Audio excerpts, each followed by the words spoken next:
Ito ang mga pinamili kong hikaw. Pwedeng gamitin sa show.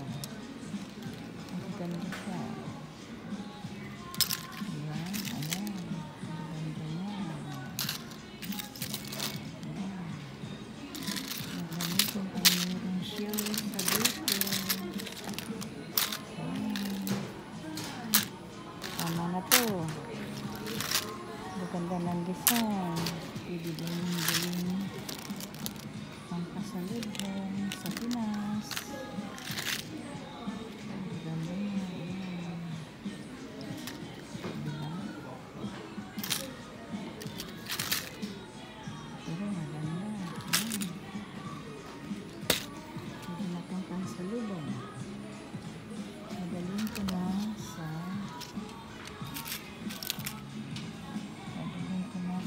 cashier.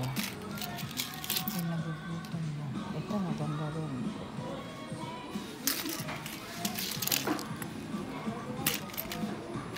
Kami na ba ito? Baka hindi ako palabasin ito ah. Ito, tumitingin ako na ano. Ito mga basag. Gusto ko sa mga iPhone. Nakita ko nga dun eh. Mayroong May basag, diba? iPhone 7. iPhone 11. iPhone Mura na Ichimang Qsing. Hindi, 11 nakita ko. Ichimang Qsing. Nanito ka mo ko rin? Pag nagsishow si Uro, Nora. no? Pag nagsishow ba si Nora? Pang nakisyo? Nagsishow kami, di ba? Walang mga hikaw. Ito maganda pang show. Pang show lang yan. Hindi Ano pa nabili mo? Nakita mo yung iPhone Nakita mo? Hindi. Tingnan mo, yung iPhone 12. Tingnan mo. Nakabili ka? Hindi. Ayaw ng asawa ko pa nga. Kuko man, nabili na ko. Ayaw pa nga ng asawa ko. Magkano yan? Wala nga siya ko. Mahal yung nabili ko. Mas mura dito. Kung ikura na yun. Masasingin. Mas mura pala rito eh. Diba? Pero iba ang design yan eh. iPhone 11. 11. Kasi ito 12 eh. Kaya mura siya. Hindi, mayroong iPhone 12 din. Asan ang 12? Asan ang 12? Ito Asan ang 12? Ayun iPhone 12 Ano ito eh. Dalawa lang camera niyan eh. Kaya mura eh. Oo. Ito kasi sa design din siya. Kaya mahal eh. Tsaka malinis ito. A-rank to. A-rank. Kinabili natin.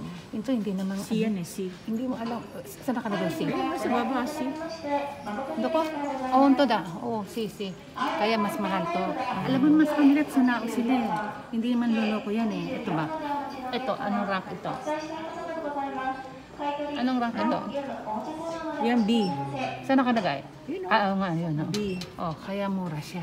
Eh, kasi siya, kita mo naman, kasama kita nung binilin to, di ba? Masasingin, taka. Tingnan mo sa baba, yan ang mura sa baba. Oo, nakita kong may ano. iPhone 7. Akala ko ay bibili ka, hindi ka ba bumili? Hindi pa nga, ayaw pa nga ng asawa ko. Gusto niya yung